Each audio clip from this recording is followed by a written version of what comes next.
اعوذ باللہ من الشیطان الرجیم بسم اللہ الرحمن الرحیم صلو علی الحبیب اللہم صلی علی سیدنا و مولانا محمد صلاۃ تکون لنا امانا من کل خوف۔ بسم اللہ الرحمن الرحیم وما تأتیہم من آیۃ من آیاتی ربہم الا کانوا عنہا معرضین فقد کذبوا بالحق لما جاءہم فسوف یأتیہم انباء ما کانوا بہ یستہزئون۔ آگے ایک آیت میں پڑھوں الم یروا کم اہلکنا من قبلہم من قرن مکناہم فی الارض ما لم نمکن لکم وارسلنا السماء علیہم مدرارا وجعلنا الانہار تجری من تحتہم فاہلکناہم بذنوبہم وانشأنا من بعدہم قرنا آخرین۔ صدق اللہ العظیم۔ ترجمہ سماعت فرمائیں۔ اللہ عز و جل ارشاد فرماتے ہیں اور جب بھی ان کے پاس ان کے رب کی نشانیوں میں سے کوئی نشانی آتی ہے تو وہ اس سے منہ موڑ لیتے ہیں، سو بے شک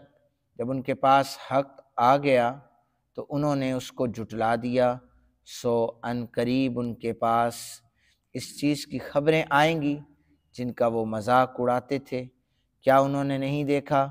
کہ ہم نے ان سے پہلے کتنی ایسی قومیں تباہ و برباد کر دیں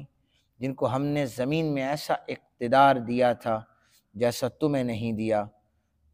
ہم نے ان پر آسمان سے پھر بارشوں کا نزول کیا،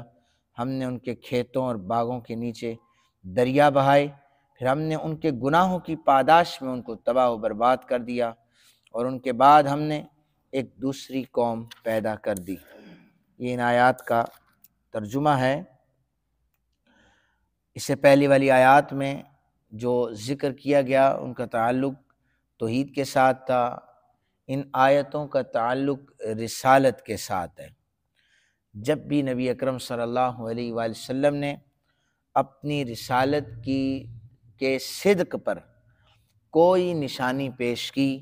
کوئی معجزہ پیش کیا تو انہوں نے منہ موڑ لیا۔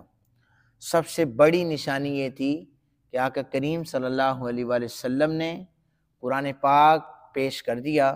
کہ اس کی کوئی مثال لے کے آؤ، چھوٹی سے چھوٹی آیت لے آؤ اس کے مقابلے میں،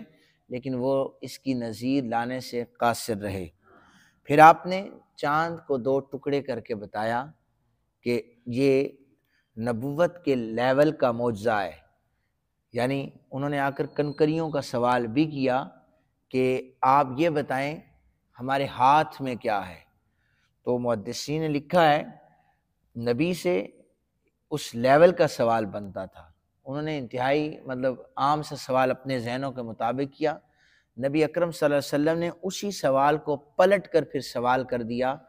کہ میں بتاؤں یا تمہارے ہاتھ میں جو کنکریاں ہیں یہ خود بتائیں کہ ہم کون ہیں۔ پھر وہ بے زبان کنکریاں بھی حضور کی رسالت کی گواہی پیش کر رہی تھی۔ کئی دیگر معجزات نبی اکرم صلی اللہ علیہ وسلم نے آپ نے ان کے سامنے رکھے، انہوں نے صاف انکار کر دیا، اور پھر صرف انکار نہیں کرتے تھے بلکہ بعد میں وہ مذاق بھی اڑایا کرتے تھے۔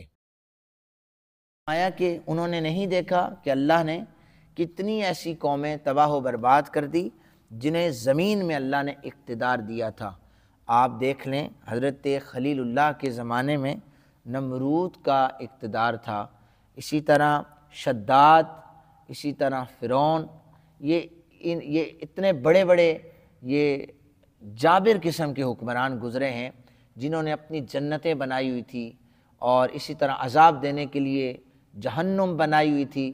اور یہ کہتے تھے کہ ہم خدا ہیں، انا ربکم الاعلیٰ کا نعرہ لگایا کرتے تھے۔ اللہ نے ان کے غلے میں فراوانیاں عطا کی ہوئی تھی، لیکن جب گناہ زیادہ ہو گئے تو رب ذوالجلال نے پھر ایسی گرفت کی کہ ان قوموں کو اللہ نے تباہ و برباد کر دیا۔ ہمیں جو قرآن کریم ان اقوام کے واقعات بتاتا ہے وہ اس لیے ہوتے ہیں کہ انہیں سن کر ہم اس سے کوئی نصیحت حاصل کر سکیں کہ اگر ان کے اندر تکبر تھا، ان کے اندر گناہ تھا، تو اللہ نے اس چیز کو ناپسند کیا ہے، ان کے گناہوں کو اللہ نے ناپسند کیا ہے، اور گناہوں کی پاداش میں اللہ نے انہیں غرق کر دیا۔ پھر اللہ نے کبھی ان پر بارشوں کا عذاب نازل کیا، کبھی اللہ نے ان پر مینڈکوں کا عذاب نازل کیا، کبھی ہواؤں کے طوفان چلے، ان پر اللہ نے عذاب نازل کیے۔ ورنہ قرآن پاک کی آیات بتا رہی ہیں کہ اللہ نے ان کے رزق کی فراوانی کے لیے انہیں بارشیں عطا کی، زمین کو زرخیز بنا دیا، اور ان کی فصلیں بھی اچھی ہوتی تھی، لیکن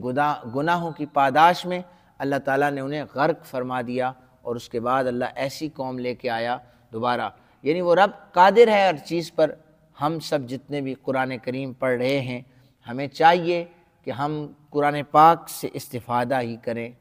بلکہ دین بائی چوائس کا جو جملہ اکثر میں بولتا ہوں اس سے چھوڑ کر یہی لچپال کتاب ہے، یہی رہنما کتاب ہے۔ اللہ ہمیں اسی سے سیکھنے کی توفیق عطا فرمائے۔ وما علینا الا البلاغ المبین۔